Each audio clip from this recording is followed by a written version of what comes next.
antara 1001 sampai 2022 yang habis dibagi 8 atau 12. Nah, soal seperti ini adalah soal yang sangat klasik keluar di soal kombinatorika. Jadi banyak buku olimpiade kombinatorika yang pasti memuat soal-soal tipe seperti ini. Nah, untuk pengerjaan soal tersebut, teman-teman membutuhkan pengetahuan yaitu diagram Venn.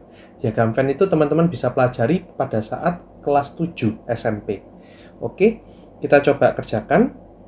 Jadi kalau teman-teman buat diagram Venn, jadi ada himpunan A, di mana ini merupakan bilangan-bilangan yang merupakan kelipatan 8, dan himpunan B, di mana merupakan bilangan-bilangan yang merupakan kelipatan 12. Nah, di sini permasalahannya adalah ketika teman-teman ditanyakan atau, maka di sini ada rumus atau suatu teorema penting di diagram Venn, yaitu A union B itu sama dengan A ditambah B dikurangi dengan irisan mereka, intersection-nya.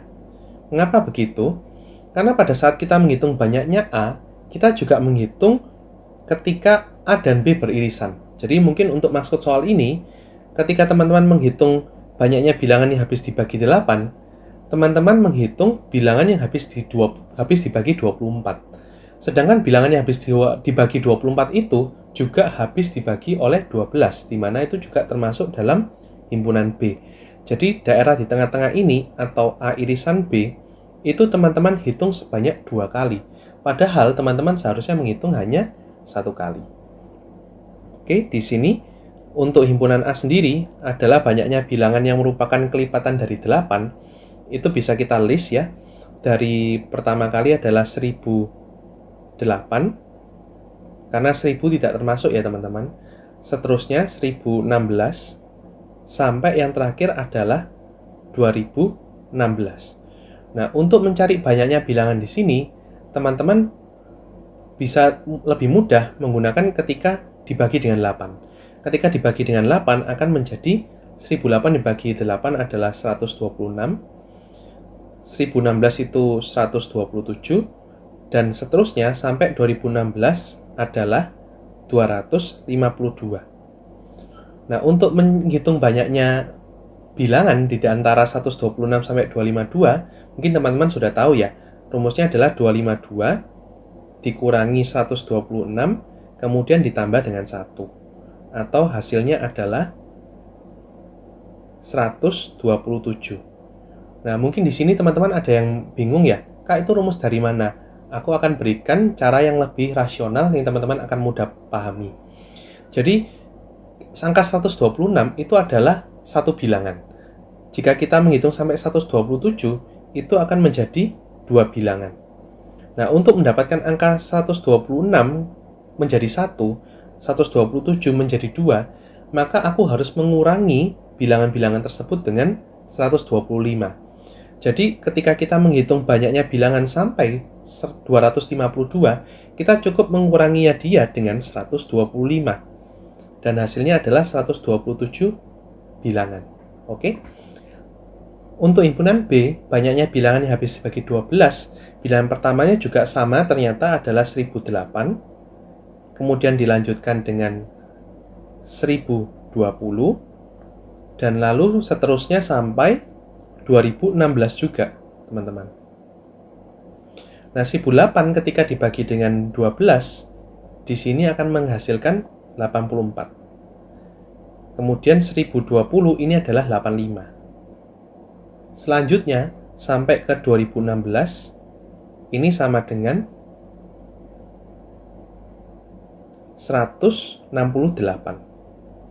Oke, jadi ketika kita mencari berapa banyaknya bilangan di antara 84 sampai 168, caranya sama, yaitu 168 dikurangi 84 ditambah 1. Yang hasilnya adalah 85 bilangan. Oke, di sini kita mencari A irisan B.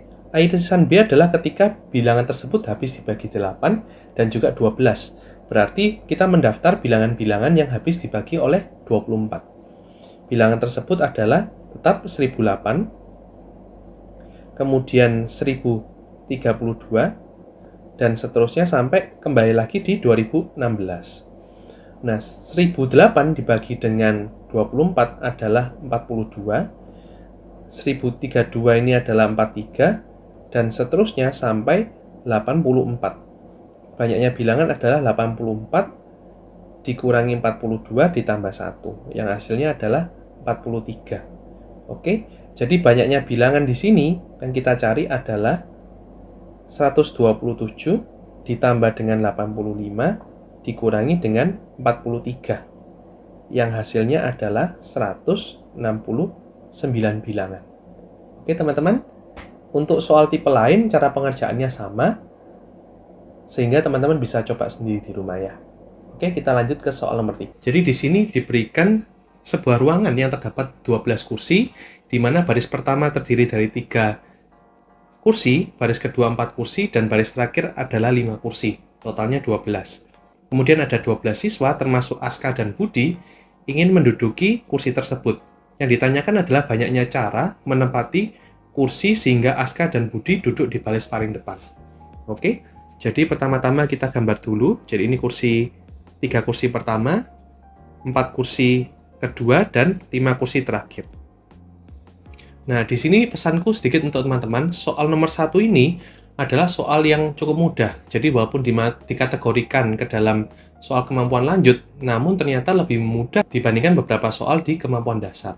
Jadi teman-teman tidak harus langsung ketakutan dengan soal kemampuan lanjut, karena banyak yang masih bisa teman-teman kerjakan. Oke, jadi di soal nomor 1 ini, kita akan memilih 2 tempat untuk Aska dan Budi. Jadi Aska memiliki 3 tempat untuk diduduki, jadi Aska 3 kemungkinan. Sedangkan Budi, karena di baris pertama hanya tersisa 2 kursi setelah diduduki oleh Aska, maka Budi memiliki 2 kemungkinan. Sedangkan 10 siswa sisanya itu bebas untuk menduduki 10 kursi tersedia. Jadi untuk 10 siswa, banyaknya cara adalah 10 faktorial. 10 faktorial adalah 10 kali 9 kali 8 kali 7 sampai kali 1. Nah, maka banyaknya cara dari A itu adalah 3 dikali 2 dikali 10 faktorial. Sedangkan yang ditanya di soal adalah berapakah A dibagi 8 faktorial. Jadi ketika dibagi 8 faktorial, 10 faktorial akan kita coret dengan 8 faktorial, bersisa 10 kali 9, 3 kali 2 kali 10 kali 9. Nilainya adalah 540. Oke, mudah ya teman-teman. Kita lanjut ke soal.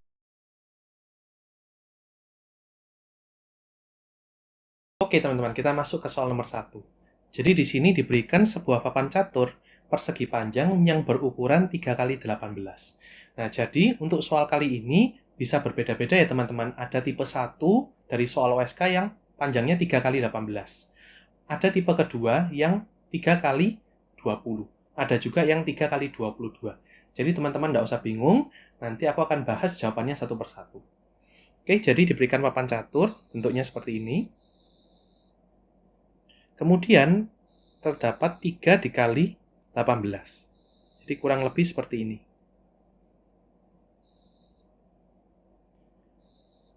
Nah, kemudian di sini akan ditutupi dengan 18 trimino L. Nah, mungkin bagi teman-teman yang cukup asing, ada beberapa istilah yang harus teman-teman ketahui. Yang pertama adalah monomino. Monomino adalah kotak 1 kali 1. Ini disebut sebagai monomino. Kedua, ada yang namanya teman-teman sudah tahu, domino. Domino itu kotak 2 kali 1.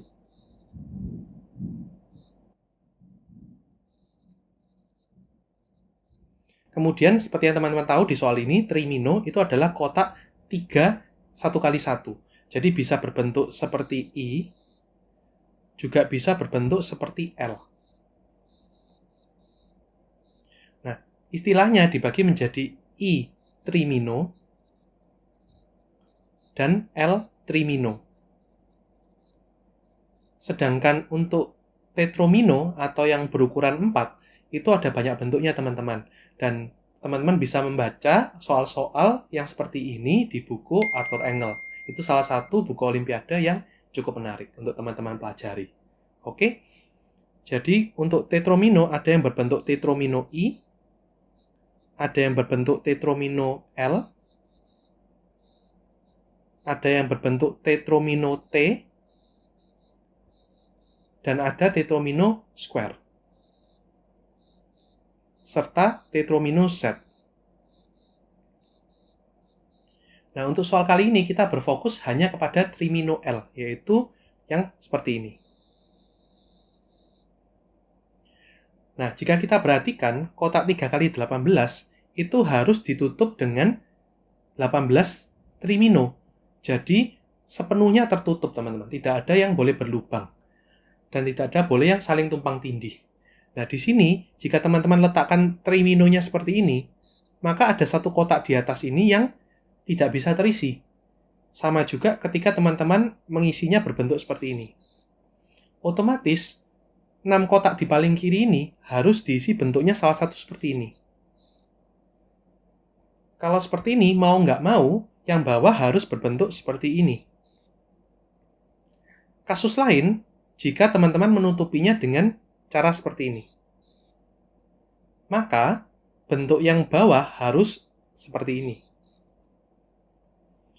Nah, jadi, untuk menutupi kotak 2 kali 3 ini, atau 3 kali 2 ini, hanya bisa ditutupi dengan 2 cara, yaitu seperti ini, dan juga sebaliknya. Oke, karena kotak 3 kali 2-nya ini hanya ditutup dengan 2 cara, maka kita bisa mereduksi bentuk 3 kali 18 ini menjadi 3 kali 16, seperti itu. Nah, hal serupa nanti teman-teman hadapi ketika menutupi 3 kali 16. Otomatis 2 kotak di awal juga ada 2 cara penutupan. Oke, karena kotaknya adalah 3 kali 18, maka bisa kita bagi-bagi menjadi 9 kotak 3 kali 2. Jadi terdapat 9 kotak 3 kali 2. Padahal untuk menutupi 3 kali 2 ini ada 2 cara. Maka untuk menutupi 9 kotak 3 kali 2 ini, banyaknya cara adalah 2 pangkat 9 atau 512. Bagi teman-teman yang mendapatkan soal 3 kali 20, maka akan terdapat 10 kotak 3 kali 2 yang hasilnya akan menjadi 2 pangkat 10 atau 1024. Dan juga bagi teman-teman yang mendapatkan 3 kali 22, akan terdapat 11 kotak 3 kali 2 yang menghasilkan 2048. Oke, mudah ya teman. Setiap pertandingan, tim yang berhasil mencetak 5 gol pertama adalah menjadi pemenang. Dan tidak ada pertandingan yang berakhir seri. Nah, 13 pertandingan, tim A itu lebih banyak menangnya dibanding tim B. Sedangkan gol tim B itu ternyata lebih banyak daripada tim A. Nah, selisih total gol terbesar yang mungkin adalah, nah ini termasuk soal yang cukup mudah ya, walaupun ini soal kombinatorika atau bisa juga soal aljabar, namun ini bisa merupakan soal yang hanya membutuhkan logika. Jadi selisih gol terbesar itu adalah selisih tim B dikurangi tim A. Karena golnya tim B itu ternyata lebih banyak dibandingkan tim A. Namun, ini kan seperti optimisasi ya. Jadi kita mau membuat nilainya itu sebesar mungkin. Padahal tim A itu menang lebih banyak daripada tim B. Jadi di sini kita bisa, kasus paling dempetnya adalah ketika B ini menang sebanyak 6 kali, sementara tim A ini menang sebanyak 7 kali. Nah, logikanya adalah ketika menang B itu, range jarak golnya itu harus sebesar mungkin, yaitu 5 gol, 5-0. Nah, sedangkan kalau A yang menang, kita buat semepet mungkin, yaitu kemenangannya hanya 5-4. Jadi, kalau B yang menang, kita usahakan optimisasi nilainya, kemenangannya adalah 5-0. Sedangkan kalau A yang menang, kita optimisasi kemenangannya hanyalah 5-4. Sehingga membuat jaraknya B ini dengan A di hasil akhirnya itu semakin besar. Oleh karena itu, banyaknya selisih gol di antara mereka adalah kalau dia menang sebanyak 6 kali, maka 5 dikali 6. Sedangkan 5-4 ini berarti B ini kalah min 1 gol ya dengan A sebanyak 7 kali. Jadi ditambah dengan 7 dikali min 1. Nilainya adalah 30 dikurangi dengan 7 yang hasilnya sama dengan 23. Cukup mudah ya teman-teman ya. Untuk tipe soal lainnya, jadi bisa jadi soalnya mereka bertanding sebanyak 11 kali bertanding. dengan masing-masing kemenangan harus mencetak terlebih dahulu 6 gol. Jika soalnya seperti ini, maka jawabannya adalah yang B itu harus menang sebanyak 5 kali, gitu ya. B-nya harus menang sebanyak 5 kali, dengan selisih gol yang sebesar-besarnya, yaitu 6-0. Namun ketika dia kalah sebanyak 6 kali, dia harus kebobolan atau jaraknya seminimal mungkin, yaitu -1. Jadi nanti akan menjadi 30 dikurangi 6 sama dengan 24. Untuk tipe soal yang ketiga, di sini akan diberikan 15 kali bertanding dengan kemenangan 4 gol. Alhasil akan menjadi 7 kemenangan dikalikan 4 gol ditambahkan dengan 8 kali kekalahan dikalikan dengan -1. Jadi jawabannya adalah 28 dikurangi 8. Sama dengan 20 nilainya.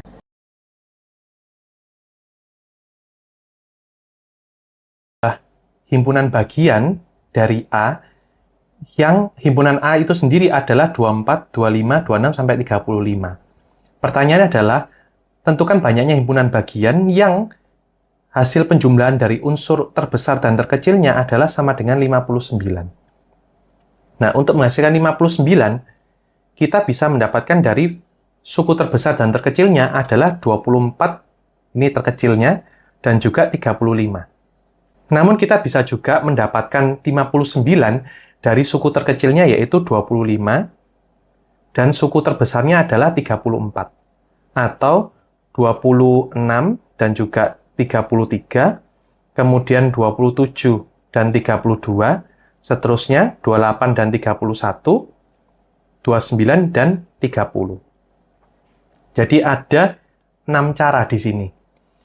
Nah, pertama-tama kita lihat dulu, kalau suku terkecilnya adalah 24 dan terbesarnya adalah 35, maka bilangan-bilangan yang berada di tengah seperti 25, 26, 27, 28, 29, 30, 31, 32, 33, dan 34 memiliki kesempatan untuk ikut atau tidak di dalam himpunan bagian tersebut. Sebagai contoh, kalau misalkan aku memilih 25 itu ikut, kemudian 29 dan 31 saja yang ikut, maka himpunan bagiannya akan menjadi seperti ini. 24 dan 35-nya wajib ikut. Jadi hanya permasalahan di tengah saja yang kita bisa memilih untuk ikut atau tidak ikut. Nah, seperti yang aku jelaskan tadi, maka bilangan seperti 25, 26, sampai 34, atau yang sebanyak 10 bilangan, itu masing-masing memiliki kesempatan untuk ikut atau tidak ikut di dalam himpunan bagian tersebut. Jadi banyaknya cara himpunan bagian yang memuat 24 dan 35 ini, maka menjadi 2 pangkat 10. Sama juga halnya dengan 25 dan 34, maka 26, 27, sampai 33 itu memiliki kesempatan untuk ikut atau tidak ikut. Oke, jadi ini menjadi 2 pangkat 8. Seterusnya kita kerjakan terus, bawahnya akan menjadi 2 pangkat 6, 2 pangkat 4, 2 pangkat 2, dan yang terakhir, kalau 29 dan 30, di tengah-tengahnya tidak ada bilangan lagi. Jadi satu-satunya kemungkinan, yaitu himpunan bagian yang hanya memuat 29 dan 30. Jadi ini menjadi 2 pangkat 0. Banyaknya himpunan bagian dari soal ini adalah kita total kesemuanya. 1 atau 2 pangkat 0, ditambah dengan 2 pangkat 2, ditambah dengan 2 pangkat 4, ditambah 2 pangkat 6, ditambah 2 pangkat 8, ditambah 2 pangkat 10. Jadi teman-teman bisa hitung manual, atau teman-teman bisa menggunakan deret geometri. Di sini kan deret geometrinya adalah 1 tambah 4, ditambah 4 kuadrat gitu ya, ditambah 4 pangkat 3, ditambah 4 pangkat 4, ditambah 4 pangkat 5. Nah, untuk rumusnya deret geometri adalah A dikalikan R pangkat N dikurangi 1 dibagi dengan R-1. Di sini A-nya adalah 1, kemudian R-nya itu rasionya adalah 4, R-nya ini adalah suku ke-6, jadi 6-1 dibagi dengan 4-1. Nah, 4 pangkat 6 sendiri ini adalah 4096. Kita kurangi dengan 1 dibagi dengan 3. Maka hasilnya adalah 4095 dibagi 3 atau sama dengan 1365. Nah, untuk soal nomor 12 ini tidak ada tipe soal kedua dan tipe soal ketiga, hanya satu tipe soal. Dan jawabannya adalah 1365. Oke, untuk soal terakhir, soal nomor 10, jadi banyak teman-teman yang mengalami kesulitan dalam menghitung jika menghitungnya secara manual. Nah, di sini dibutuhkan ide dari kombinatorika, yaitu melihat komplement. Jadi, daripada teman-teman menghitung semua nilai bilangan yang memuat angka 6, maka kita hitung saja bilangan yang tidak memuat angka 6, namun habis dibagi 3. Nah, itu adalah menggunakan sistem komplement. Jadi, kalau mungkin teman-teman tahu di diagram Venn, daripada kita menghitung tengahnya, itu sulit, maka kita hitung dulu semestanya, nanti kita kurangkan dengan negasinya dia, yaitu komplemennya ini, yang di luar. Maka kita akan dapatkan nilai yang di tengah. Idenya seperti itu. Nah, di sini pertama-tama kita cari dulu bilangan 4 digit yang habis dibagi 3. Nah, bilangan tersebut adalah 1002, kemudian 1005, dan seterusnya sampai yang terakhir adalah 9999. Nah, untuk mencari berapa banyaknya bilangan di sini, aku lebih suka menggunakan deret aritmatika ya. Jadi ini kita misalkan U1, U2, kita tanya ini UN, N-nya itu suku keberapa. Nah, karena selisihnya 3, kita bisa lakukan mundur dulu ke belakang satu kali. Ini 999, maka UN akan sama dengan 3N ditambah 999. Itu rumus cepatnya. Jadi kalau di sini kita ingin tahu 9999 itu suku keberapa, kita bisa masukkan ke dalam persamaan dan akan didapatkan N-nya sama dengan 3000. Jadi di sini adalah suku ke 3000. Kesimpulannya kita mengetahui ada 3000 bilangan yang habis dibagi oleh 3. Nah, sekarang kita ingin tahu berapa bilangan yang habis dibagi 3, namun tidak mengandung angka 6. Nah, sekarang kita mulai teliti ya. Kalau kita memiliki bilangan 4 digit, maka digit pertama bisa diisi oleh angka 1, 2, 3, 4, 5, 6-nya tidak boleh, kemudian 7, 8, 9. Sedangkan untuk angka digit kedua dan digit ketiga, dia bisa diisi angka 0, 1, 2, 3, 4, 5, 7, 8, 9. Sebelahnya juga ikut sama. Nah, di sini hal yang cukup menarik, teman-teman. Maka bilangan yang bersisa 1 dalam modulo 3 itu adalah bilangan 1, 4, dan 7. Bilangan yang bersisa 2 dalam modulo 3 itu adalah 2, 5, dan 8. Bilangan yang bersisa 0 dalam modulo 3 itu adalah 0, 3, 6, dan 9. Namun 6 tidak boleh muncul, jadi hanya boleh 0, 3, atau 9. Nah, ciri bilangan yang habis dibagi 3, jumlah digit-digitnya itu harus habis dibagi oleh 3. Jadi, kita misalkan memilih berapapun bilangan yang di depan ini. Sebagai contoh, misalkan bilangannya 231. Nah, 231 itu bilangannya bersisa 0, modulo 3. 231 itu habis bagi 3. Maka untuk digit terakhir, kita wajib memilih yang juga bersisa 0, modulo 3. Kita harus ambil yang 0, atau 3, atau 9. Jadi, sebenarnya dia memiliki 3 opsi untuk digit terakhirnya dia. Nah, contoh lainnya, misalkan kita memilih bilangan 541. Nah, 541 ini bersisa 1 modulo 3. 5 tambah 4 tambah 1 itu bersisa 1 dalam modulo 3. Maka untuk digit terakhirnya, digit keempat, kita harus memilih yang bersisa 2 dalam modulo 3, supaya jumlahnya nanti menjadi 0. Nah, sayangnya ternyata lucunya tetap 3 pilihan juga. Sama 3 pilihan. Nah, hal serupa juga teman-teman kalau memilih angka 802, maksudnya 803 ya, 803. 803 itu digitnya akan bersisa 2 dalam modulo 3. Nah, untuk melengkapi dia menjadi bilangan habis dibagi 3, maka kita harus mengambil yang digit paling belakangnya adalah 1 atau 4 atau 7. Dan uniknya ternyata mau sisa berapa dalam modulo 3, digit terakhirnya itu hanya ada 3 pilihan di masing-masing bilangan. Seperti itu. Nah, maka untuk digit pertama kita memiliki 9 pilihan, 8 pilihan ya, karena 6-nya tidak boleh dihitung. Kemudian digit keduanya itu adalah 9 kemungkinan, digit ketiganya 9 kemungkinan. Jadi 8 dikali 9 dikali 9 dikali 3, ini hasilnya adalah 1944. Nah, jadi kalau kita mau menghitung berapa banyaknya bilangan yang mengandung angka 6 dan habis bagi 3, kita kurangkan 3000 dikurangkan dengan 1944 yang menjadi 1056. Oke teman-teman, sampai sini dulu pembahasan part kedua dari OSK tahun 2020.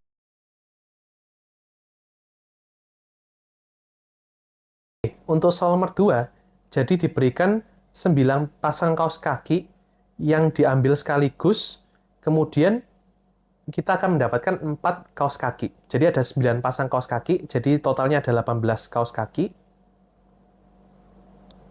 Jadi ada A kanan, gitu ya, dan A kiri, kemudian ada B kanan dan B kiri, kemudian ada C kanan dan C kiri, seterusnya, sampai I. Nah, kemudian akan dipilih 4 kaos kaki, bukan 4 pasang ya, 4 kaos kaki, sehingga terdapat tepat 1 pasang kaos kaki yang sepasang, gitu. Nah, pertama adalah kita tentukan dulu kaos kaki mana yang akan kita pilih menjadi sebuah pasangan. Jadi dari 4 yang terpilih, 2 di antara mereka itu adalah 1 pasang, gitu. Jadi caranya adalah untuk milih yang 1 pasang itu adalah 9C1. Dari 9 pasangan kita pilih 1 pasang, yaitu 9 cara. Kemudian dari 2 kaos kaki sisanya, kita harus memilih 2 kaos kaki yang tidak sepasang, jadi yang berbeda. Di sini banyaknya cara adalah 2 ini harus berasal dari kelompok yang berbeda, 2 kelompok berbeda. Maka dari sisa 8 kelompok itu, kita pilih 2 kelompok untuk kita ambil salah satu kaos kakinya. 8C2 ini adalah 28 cara. Kemudian jangan lupa, 2 kaos kaki tersebut yang kita sudah pilih, misalkan dari kelompok B atau kelompok H, nah, itu kita harus pilih bisa kanan, bisa kiri. Gitu. Jadi kita kalikan 2 untuk kanan atau kirinya, kemudian yang satunya lagi kalikan 2 lagi. Jadi untuk soal ini banyaknya cara adalah 9 kali 28 dikalikan 4, dan nilainya akan menjadi 1008. Oke, ini termasuk soal kombinatorik yang cukup mudah, jadi teman-teman seharusnya bisa mengerjakannya. Oke, untuk teman-teman yang mendapatkan soal tipe kedua, di mana diberikan 7 pasang kaos kaki, dan dipilih 6 kaos kaki,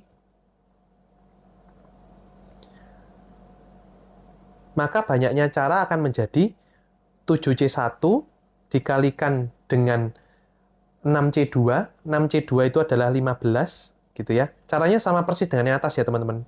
Cuma ini nanti ini angkanya diganti 7C1, kemudian ini 6C2, kemudian jangan lupa 2-nya itu ada sebanyak 4 kali. Maka jawabannya akan menjadi 1680. Oke, teman-teman, kita lanjut ke soal nomor. Kita masuk ke soal nomor 14, di sini adalah soal kombin. Nah, soal kombin ini ternyata cukup menarik ya. Ternyata soal ini itu tidak sepenuhnya merupakan soal baru, jadi soal ini juga merupakan soal adaptasi dari soal AIME tahun 1993. Nah, teman-teman bisa cek sendiri ya. Jadi, teman-teman bisa menggunakan referensi soal AIME untuk mempelajari soal-soal OSK ke depannya. Oke, kita masuk pembahasan soal ini. Jadi, ada himpunan S ya, terdiri dari A, B, C, D, E, F. Ini soal kombin. Nah, teman-teman harus membagi dia menjadi subhimpunan ya, A dan B. 2 himpunan ya, A dan B misalkan. Nah, kemudian subhimpunan tersebut itu tidak harus berbeda ya. Kemudian urutan dari subhimpunan tersebut tidak perhatikan. Jadi teman-teman milih ABC sama BCA itu merupakan hal yang sama. Nah, banyaknya cara melakukan pemilihan itu berapa? Tapi teman-teman dikasih clue di sini, yang penting adalah dipilih 2 subhimpunan yang gabungannya adalah S. Nah, jadi contohnya pemilihannya adalah gini. Kalau ini ABC, sedangkan ini milihnya adalah DEF, itu boleh. Atau misalkan di sini pilihnya A, di sini pilihnya BC, DEF, itu boleh. Salah dua caranya ya. Namun kalau yang nggak boleh itu contohnya gini. Yang di sini adalah BE, yang di sini cuma AC. Nah, di sini kan memuat beberapa suku seperti D sama F yang tidak termuat. Jadi gabungan antara A dan B di sini itu tidak sama dengan S, A, B, C, D, E, F. Jadi teman-teman di sini harus semacam memetakan A, B, C, D, E, F itu ke dalam himpunan A dan B gitu. Nah, jadi logikanya ya, aku ulangi sekali lagi ya teman-teman ya. Ini soalnya sebenarnya soal yang mudah. Kalau teman-teman bisa berpikir kreatif. Apalagi kalau teman-teman sudah berlatih dari soal-soal selevel IME yang tadi aku jelaskan. Jadi, contohnya teman-teman lihat anggota A. Nah, A itu wajib dimiliki oleh salah satu di antara A atau B. Harus ada di salah satu. Kalau sampai A itu tidak ada di A maupun tidak ada di B, otomatis gabungan A dan B tidak pasti memuat A, pasti tidak memuat A. Nah, jadi logikanya A di sini punya 3 opsi, yaitu dia mau di A, dia mau di B, atau dia mau di A dan B. Seperti itu. Nah, sedangkan B juga punya 3 pilihan. Dia mau di A, mau di B, mau di A dan B. Jadi, penempatan A dan B dan C dan D dan F itu masing-masing memiliki 3 opsi. Mereka mau dimuat di mana? Sekali lagi aku ulangin, kalau misalkan salah anggota contohnya D itu tidak dimuat di A dan juga tidak dimuat di B, anggota A besar dan anggota B besar, maka pastilah mereka berdua itu akan gabungannya tidak memuat D. Gitu. Sedangkan di sini dia ada 3 opsi, mau masuk di A saja, mau masuk di B saja, atau mau di kedua-duanya.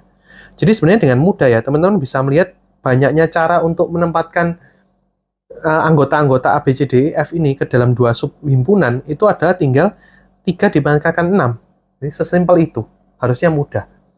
Tapi di sini ada syarat teman-teman. Subhimpunan di sini itu dianggap sama gitu. Jadi karena di soal ini tuh indikasinya adalah subhimpunan A dan tidak ada nama A dan B ya. Ini hanya untuk memudahkan aku.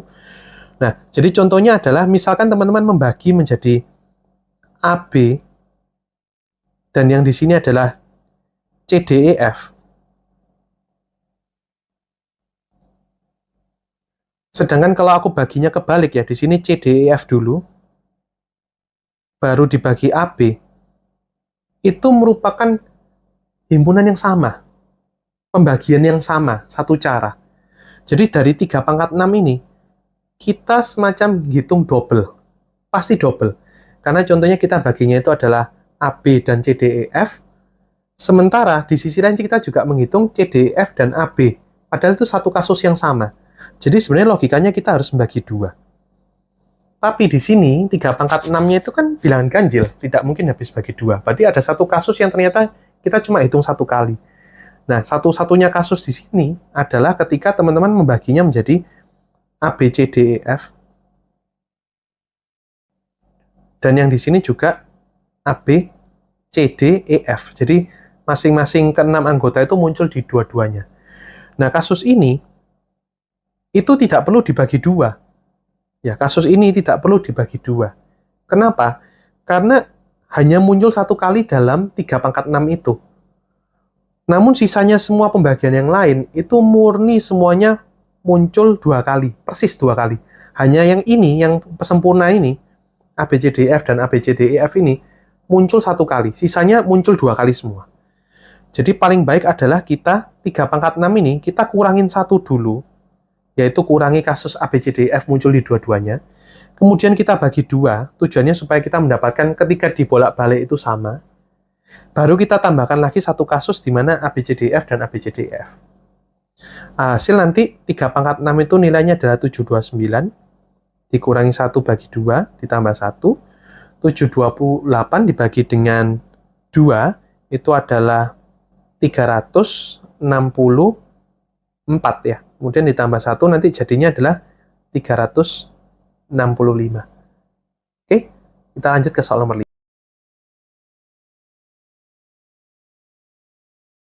Bilangan bulat positif, yaitu A1 sampai A6. Yang pilihannya hanya di antara 1, 2, 3, 4, hanya 4 pilihan itu saja, 1 sampai 4. Nah, kemudian di sini ada syarat yang cukup menarik, di mana tidak ada 2 suku berurutan yang jumlahnya 4. Nah, menurutku challenge dari soal ini atau permasalahannya adalah seperti ini. Kalau A1 itu teman-teman isi dengan angka 1, maka A2-nya itu tidak boleh angka 3. Dari antara 1, 2, 3, 4, ternyata hanya angka 3 saja yang tidak boleh menjadi A2. Nah, kemudian ketika A1-nya sama dengan 2, maka A2-nya tidak boleh sama dengan 2. Jadi dari antara 4 pilihan itu, dia tidak boleh satu kemungkinan saja. Oke? Nah, ketika A1-nya sama dengan 3, maka nanti yang tidak boleh A2-nya sama dengan 1. Namun, ketika A1-nya sama dengan 4, maka tidak ada larangan untuk dari A2 itu bisa berapa saja. Mau bisa 1, 2, 3, atau 4. Oke? Berbeda dari suku-suku sebelumnya, yaitu ketika 3 dia hanya boleh 2, 3, dan 4. Kemudian ketika A1-nya 2, dia hanya boleh 1, 3, dan 4. Ketika A1-nya sama dengan 1, A2-nya hanya boleh 1, 2, dan 4. Ini sungguh berbeda kasus yang terakhir ini. Dan ini akan menjadi rumit. Karena apa? Karena kasus syarat pengecualian di A1 sama dengan 4, itu akan berlanjut syarat berikutnya, yaitu A2 sama dengan 4. Nanti, atau A2-nya sama dengan 4 di kasus yang lain ini, juga akan membuat anomali, perubahan dari syarat-syarat yang tidak sama dengan kasus-kasus di atasnya. Nah, kalau teman-teman menemui soal kombinatorika dengan syarat yang terlalu banyak, jadi syarat terlalu banyak,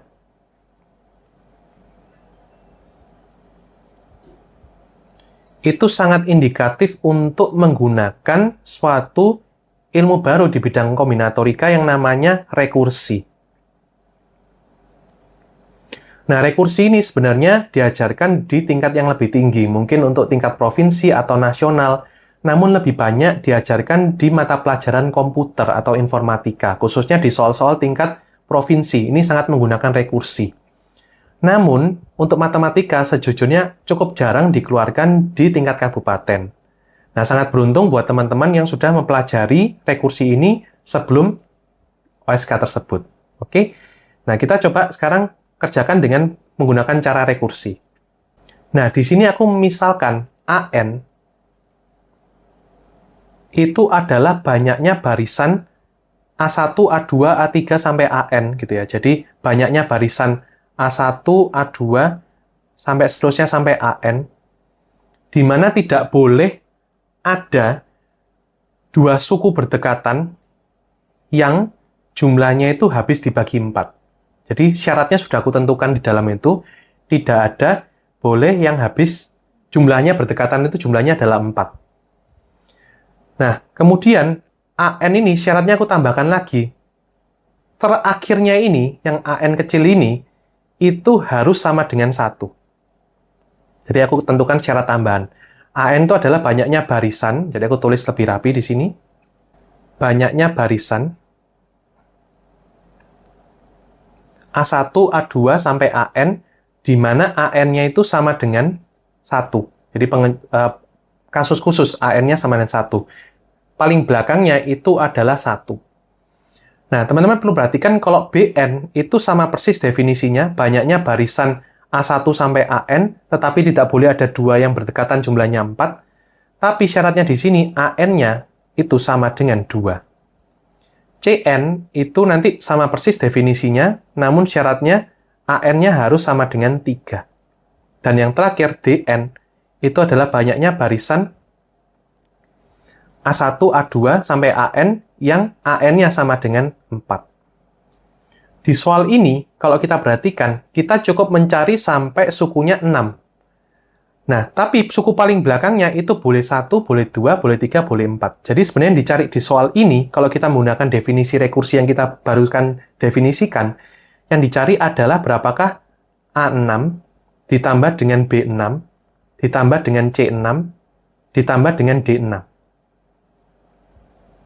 Jadi ada bisa diakhiri dengan 1, yaitu A6, bisa diakhiri dengan A6 sama dengan 2, yaitu B6, diakhiri dengan A6 sama dengan 3, yaitu C6, dan A6 itu sama dengan 4, atau D6. Itu yang ingin kita hitung. Nah, di sini kita bisa definisikan syarat-syarat dari rekursi tersebut dulu. Kalau teman-teman perhatikan, AN itu adalah A1, A2, A3, sampai seterusnya, sampai AN-2, AN-1, sama AN, di mana AN-nya itu adalah 1. Oke.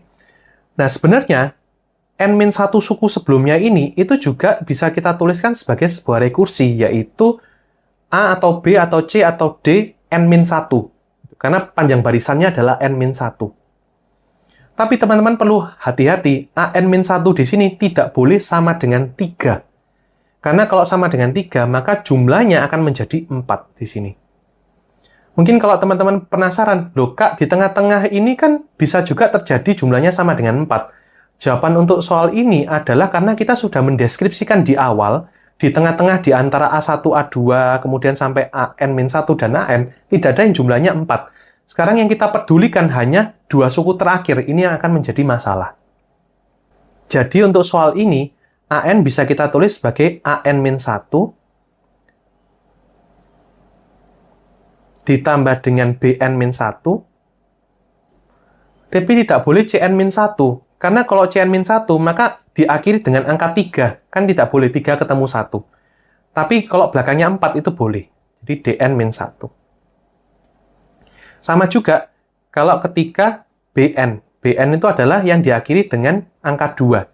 Itu hanya boleh AN-1 ditambah dengan CN-1, dia tidak boleh BN-1 ya, karena BN-1 diakhiri dengan 2. Nanti 2 ketemu 2. Oke, menjadi DN-1, kita lanjutkan. CN akan sama dengan BN-1 ditambah CN-1 ditambah dengan DN-1.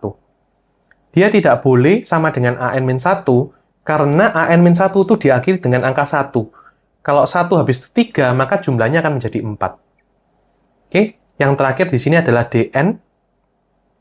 Itu sama dengan bebas, karena kalau belakangnya 4, sebelumnya mau angka berapapun juga tidak masalah.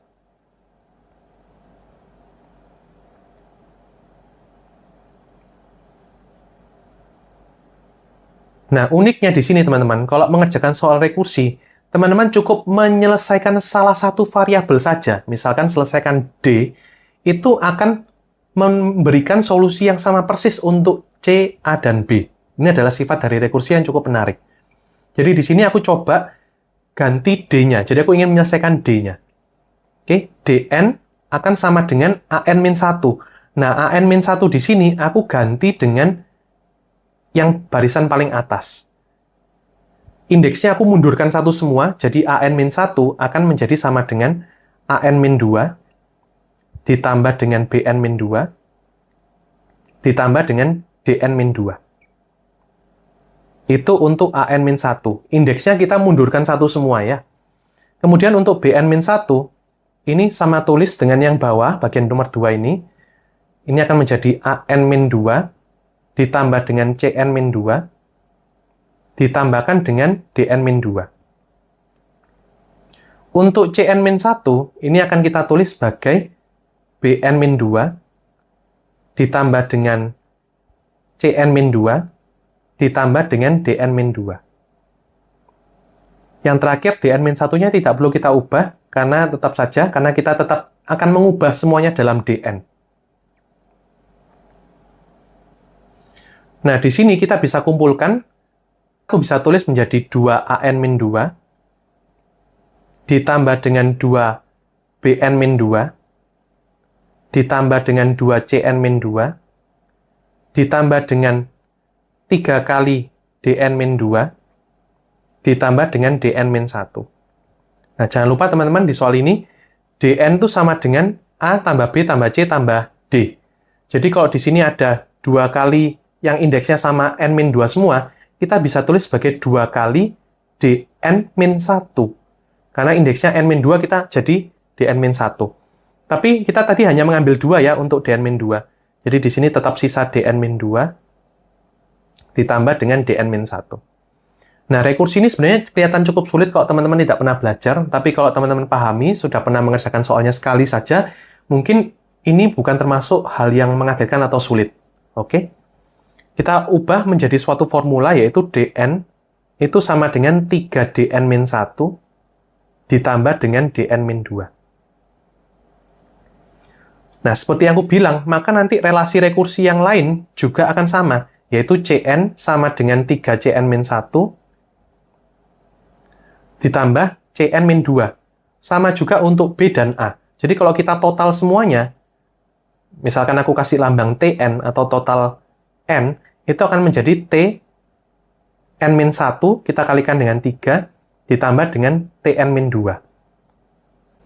Ini adalah relasi rekursi dari banyaknya barisan dengan panjang N A1, A2, sampai AN.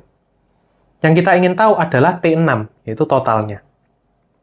Kita hitung dulu ya, mungkin pelan-pelan saja. Kita tidak perlu di sini mencari rumus umum dari rekursi ini, kita bisa hitung manual.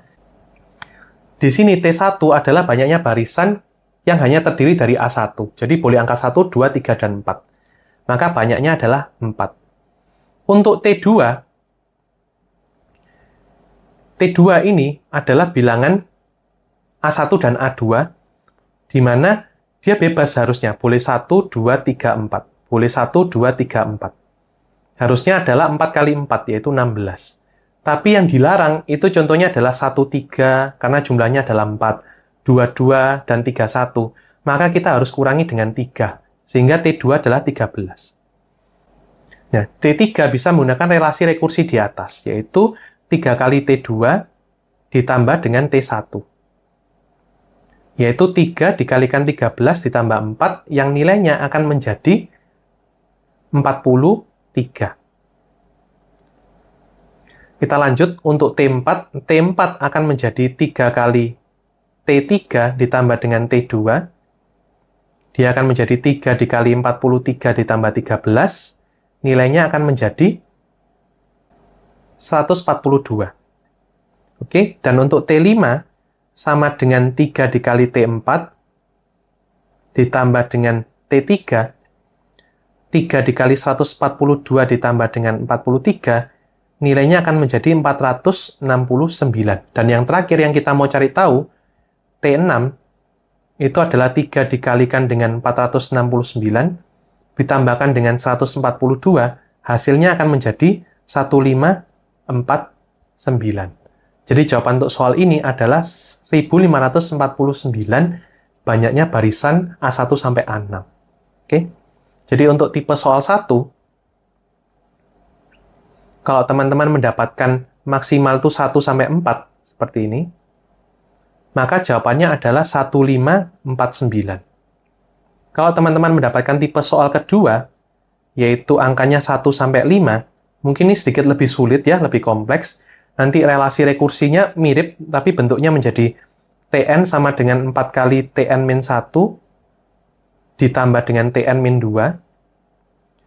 Maka jawaban hasil akhirnya 6765. Dan yang terakhir untuk tipe soal ketiga, yaitu ketika 1 sampai 6, nanti relasi rekursinya akan menjadi Tn sama dengan 5 kali Tn-1 ditambah dengan Tn-2. Hasil akhirnya akan menjadi 22541. Oke, sebenarnya ide cara pengerjaan untuk soal ini adalah sama, semuanya menggunakan relasi rekursi, tetapi menurutku untuk tipe soal ketiga itu tingkat kesulitannya jauh lebih sulit dibandingkan tipe soal kedua. Dan juga begitu tipe kedua juga lebih sulit dibandingkan tipe ke-1. Jadi cukup tidak imbang untuk variasi soal tipe 1, 2, dan 3 untuk soal nomor 15. Oke, gimana nih teman-teman untuk kemampuan lanjut? Apakah lebih mudah atau lebih sulit dari tahun-tahun sebelumnya? Coba kalian komen di kolom komentar. Kita ketemu di video pembahasan selanjutnya. See you on next video. Dan kita lihat lagi dalam sebuah kotak terdapat 5 bola merah dan 10 bola putih. Jika diambil 2 bola secara bersamaan, peluang memperoleh 2 bola berwarna sama. Jadi maksudnya apa? Sama-sama merah atau sama-sama putih. Berarti itu dapat dicari dengan kombinasi 2 dari 5 ditambah kombinasi 2 dari 10 per kombinasi 2 dari 15. PA sama dengan NA per NS. Itu dia rumusnya yang kita sudah tahu. Lalu ini kita olah. Kalau kita olah maka kita dapat 5 faktorial per 2 faktorial kali 5 kurang 2 faktorial ditambah 10 faktorial per 2 faktorial kali 10 kurang 2 faktorial dibagi 15 faktorial per 2 faktorial kali 15 kurang 2 faktorial. Nah, jadi kita selesaikan. Berarti kalau 5 faktorial, 5 kali 4 kali 3 dan seterusnya kali 3 faktorial. Saya stop di situ karena 5 kurang 2 sama dengan 3 faktorial. Jadi kalau 2 faktorial sama dengan 2 kali 1 sama dengan 2. Sehingga 5 kali 4 kali 3 faktorial per 2 kali 3 faktorial. Ditambah, ini bisa kita buat menjadi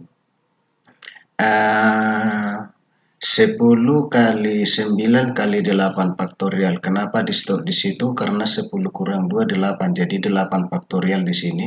Ini 2 faktorial tadi sama dengan 2. Jadi 8 faktorial kali 9 kali 10 kali 2 kali 8 faktorial. Kemudian yang di sini 15 faktorial, ini 15 kurang 2 faktorial. Nah, berarti 15 kali 14 kali 13 faktorial per 2 kali 13 faktorial. Ini habis ya. Ini habis 10 kali 2 dibagi 2 5. Kemudian 4 dibagi 2 2 ya. Kemudian 14 dibagi 2 7. Sehingga kita sederhanakan seperti ini, maka kita dapat hasilnya adalah 10 tambah 45 per 105. Atau ini sama dengan 55 per 105. Kalau sama-sama dibagi berapa ini ya? Dibagi 5 ya. Kalau dibagi 5 berarti 11 per 21.